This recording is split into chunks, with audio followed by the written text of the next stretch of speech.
रात गहरी होने के बाद ससुर जी ने मेरा दरवाजा खटखटाया और मुझसे बोले कि बहू, मैं बाथरूम में गिर गया था और मेरी कमर में दर्द हो रहा है। अगर तुम थोड़ी मालिश कर देती तो शायद मुझे थोड़ा आराम मिल जाता। फिर मैंने अपने ससुर को अपने बिस्तर पर लिटा दिया।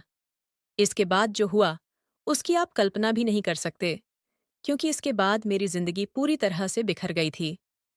हेलो दोस्तों, आज की इस अनोखी कहानी में आप सभी का स्वागत है। शादी के 5 महीने बाद ही मेरा पति अचानक एक दुर्घटना में गुजर गया।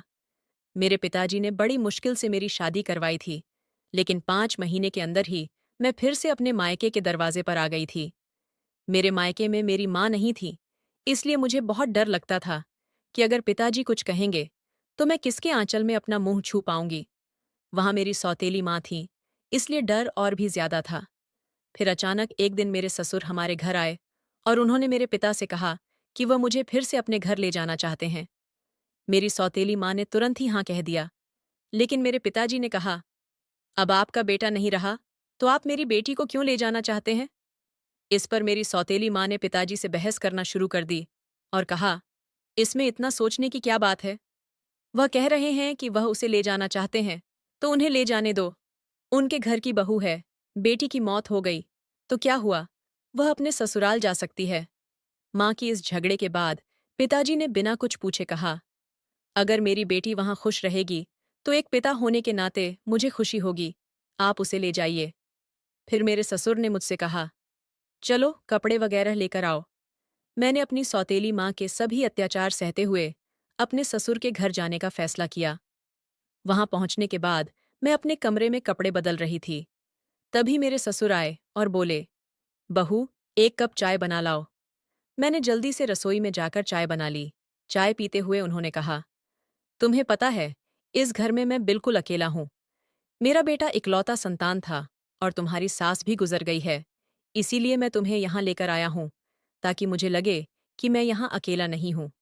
मैंने कहा, पिताजी, आप बिल्कुल चिंता मत करें। मैं तो आपकी बेटी की तरह हूं, हमेशा आपके साथ रहूंगी। फिर मेरे ससुर बोले, मुझे पता है कि तुम मेरे साथ रहोगी, क्योंकि तुम्हारी सौतेली माँ तुम्हें मायके में कभी शांति से नहीं रहने देगी। इस तरह कुछ दिन बीत गए। 6 महीने बाद एक रात मैं अपने कमरे में सो रही थी। तभी देर दरवाजे पर दस्तक हुई। मुझे समझ में आ गया कि यह मेरे ससुर ही होंगे, क्योंकि इस घर में मेरे और पिताजी के अलावा कोई और नहीं था। और रात के आधे पहर कौन दरवाजा खटखटा आएगा? मैंने सोचा कि शायद पिताजी को कुछ चाहिए होगा, इसलिए दरवाजा खोली। दरवाजा खोलते ही मेरे ससुर ने मुझे पकड़ लिया और बोले, बहू, मैं बाथरूम में गिर गया था। मुझे बहुत दर्द हो रहा है। अगर तुम थोड़ी मालिश कर दो तो मुझे थोड़ा आराम मिल सकता है। फिर मैंने अपने पिता को अपने बिस्तर पर लिटा दिया। लेकिन मैं उनके कमरे से तेल लाना भूल गई। अब मुझे लगता है कि मेरा पति कम उम्र में ही मुझसे शादी कर बैठा और फिर इसी कम उम्र में इस दुनिया से चला गया। ये सब सोचते हुए मैं अपने ससुर की मालिश कर रही थी और देख रही थी कि वह मुझे अजीब तरीके से घूर रहे थे, जिससे मुझे और डर लग रहा था।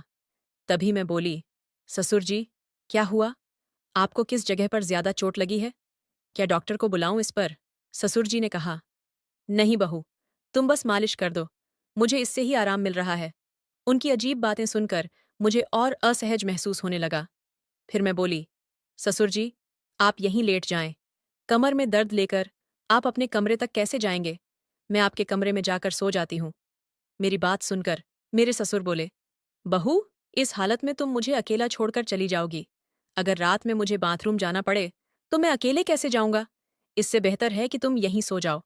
कुछ समय बाद मेरे ससुर उठकर मेरे पास आए और बोले, बहू, मैं तुमसे कुछ कहना चाहता हूँ। अगर तुम मेरी बात मान जाओ तो ही मैं कहूंगा। उनकी इस बात से मेरा दिल बेचैन हो गया। मैं चिंतित होकर बोली, ससुर जी, आप कहें क्या बात है? मेरे ससुर थोड़ा हंसकर बोले, आज की रात मैं तुम्हारे साथ बिताना चाहता हूँ, क्योंकि अकेले अकेले अब अच्छा नहीं लगता। मेरे बेटे के मरने के बाद मैंने सोचा कि फिर से शादी करूंगा, लेकिन फिर सोचा कि तुम्हारी सौतेली माँ तुम्हें उस घर में कभी भी शांति से नहीं रहने देगी, इसलिए मैंने तुम्हें इस घर में लाया। उनकी इस बात से मुझे बहुत असहज महसूस हुआ, लेकिन उनकी बात का विरोध करने की हिम्मत नहीं हुई। मैं अपने कमरे के सोफे पर लेट गई मुझे नींद नहीं आ रही थी, बहुत डर लग रहा था। ससुर जी ने कहा, बहू, लगता है मैंने तुमसे कुछ गलत नहीं कहा। मैं चाहता हूं कि तुम मुझसे शादी कर लो, ताकि कोई कुछ न कह सके। तभी मैं हक्का बक्का होकर बोली, ससुर जी, आप ये क्या कह रहे हैं? आप मेरे ससुर हैं, और ससुर से दी कैसे हो सकती है? मेरे ससुर बोले, देखो बहू, मैं मानता हूं कि कभी मैं तुम्हारा ससुर था, लेकिन तुम्हारे पति को मरे हुए अब 6 महीने हो चुके हैं। अब हमारे बीच ऐसा कोई रिश्ता नहीं है। मैं अकेला हूं, तुम भी अकेली हो। हम एक दूसरे का साथ दे सकते हैं। उनकी इस बात को सुनकर मेरा मन विचलित हो गया। मैं कुछ कह नहीं पाई। एक और सौतेली माँ के अत्याचार, दूसरी ओर ससुर का अजीब व्यवहार। रात बीत गई, और अगले दिन सुबह मैं अपने ससुर की बातों को बहुत सोची, अपनी स्थिति का विश्लेषण किया। ससुर का प्रस्ताव मुझे असंभव लग रहा था, लेकिन वास्तविकता मुझे कुछ निर्णय लेने पर मजबूर कर रही थी। फिर मुझे ख्याल आया कि मैं अपने पिताजी से जाकर बात करती हूँ, लेकिन यह सब बातें अपने खुद के पापा से करने की मुझे हिम्मत नहीं हुई, क्योंकि मुझे पता था कि पिताजी से बात करने के बाद मेरी जिंदगी में नई समस्याएं आ सकती हैं। इसलिए मैं उनके पास नहीं गई। ऐसे ही एक दिन शाम को मेरे ससुर को फिर से बात करने का मौका मिला। उन्होंने कहा, बहू, मैंने तुमसे कुछ गलत नहीं चाहा, बस चाहता हूं कि तुम मेरे जीवन में खुशी लाओ। मैं अकेला नहीं रह सकता, तुम्हारे साथ ही मेरी जिंदगी पूरी होती है। दोबारा ससुर जी से ये सभी बातें सुन मैं अंदर से कांपने लगी और कुछ बोल न पाई। थोड़ी देर बाद ससुर जी खुद ही बाहर चले गए। ऐसे ही मुझे ससुराल में और कुछ महीने बिताने के बाद मेरे ससुर और मेरे बीच एक अजीब सा संबंध बनता चला गया। पति की मौत के बाद मैंने सोचा था कि मैं अब इस दुनिया में बिल्कुल अकेली हो गई हूं, लेकिन मेरे ससुर ने मेरे प्रति जो भावनाएं जाहिर की थीं, उन्होंने मेरे जीवन को एक नई दिशा में मोड़ दिया। उनके शब्दों ने मुझे भीतर तक झकझोर कर रख दिया था। जब भी मैं सोने को जाती, उनके बातें मुझे परेशान करने लगती। वह कहते थे कि मेरे साथ रहने से उन्हें अपने अकेलेपन का एहसास नहीं होता, और वह चाहते थे कि हम दोनों एक नई जिंदगी की शुरुआत करें। उस रात की बातचीत के बाद मैंने खुद को बहुत असमंजस में पाया। मन में कई सवाल उठ रहे थे। क्या यह सही है? क्या यह समाज के नियमों के खिलाफ नहीं जाएगा? लेकिन कहीं न कहीं मेरे दिल में यह बात भी थी कि शायद मेरे ससुर सच में अकेलेपन से जूझ रहे हैं। मैंने बहुत सोच विचार करने के बाद उनसे बात करने का फैसला किया। एक रात जब घर अड़ोस पड़ोस के सभी लोग सो चुके थे, तब मैं ससुर के कमरे का दरवाज़ा खटखटा आई। उन्होंने दरवाज़ा खोला और मुझे देखकर थोड़ा हैरान हुए। मैं अंदर गई और बोली, ससुर जी, मैं आपसे कुछ महत्वपूर्ण बात करना चाहती हूँ। उन्होंने मुझे बैठने का इशारा किया और गंभीरता से बोले, क्या हुआ बहू? तुम इतनी रात गए क्यों आई हो? मैंने थोड़ी हिम्मत जुटा हुए बोली, ससुर जी, मैंने आपके प्रस्ताव के बारे में बहुत सोचा है। मैं समझती हूँ कि आप अकेलेपन से जूझ रहे हैं और एक साथी की ज़रूरत महसूस कर रहे हैं। लेकिन इस रिश्ते के लिए एक शर्त है। हमारे भी हमेशा सम्मान और प्यार का रिश्ता रहेगा। आप मुझे बेटी की तरह सम्मान देंगे और मैं आपको पिता की तरह आदर दूंगी। उन्होंने मेरी बात को ध्यान से सुना और थोड़ी देर बाद कहा, मैं तुम्हारी शर्त मानता हूँ। तुम्हारे सम्मान को हमेशा बनाए रखूंगा। उनकी यह बात सुनकर मेरे दिल का बोझ थोड़ा हल्का हो गया। मैंने उन्हें अपनी सहमति दे दी। फिर कुछ दिनों बाद हमने एक छोटे से समारोह में शादी कर ली।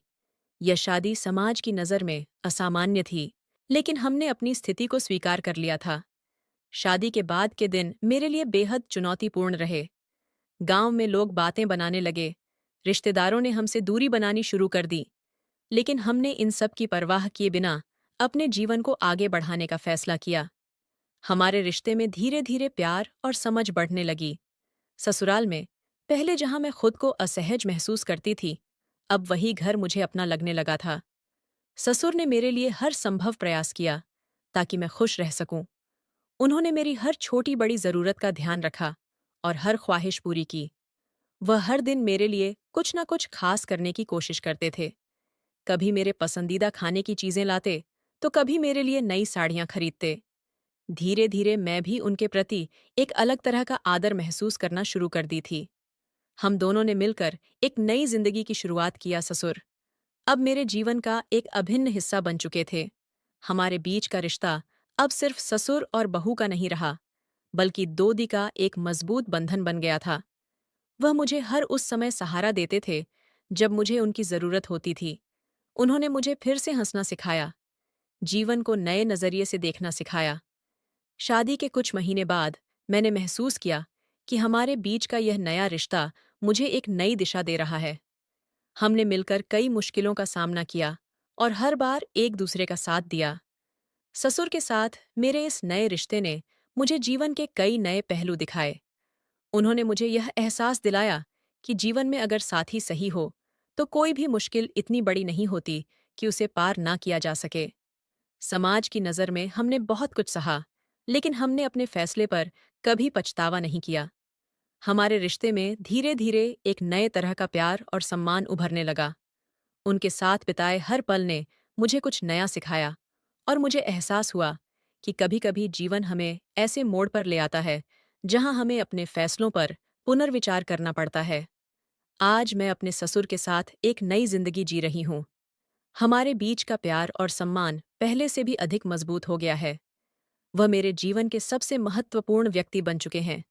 उनके साथ बिताए हर पल ने मुझे यह सिखाया है कि जीवन में चाहे कितनी भी मुश्किलें क्यों न आए, अगर हमारे पास सही साथी हो तो हम हर मुश्किल का सामना कर सकते हैं। इस तरह हमारे बीच का रिश्ता धीरे धीरे और गहरा होता गया।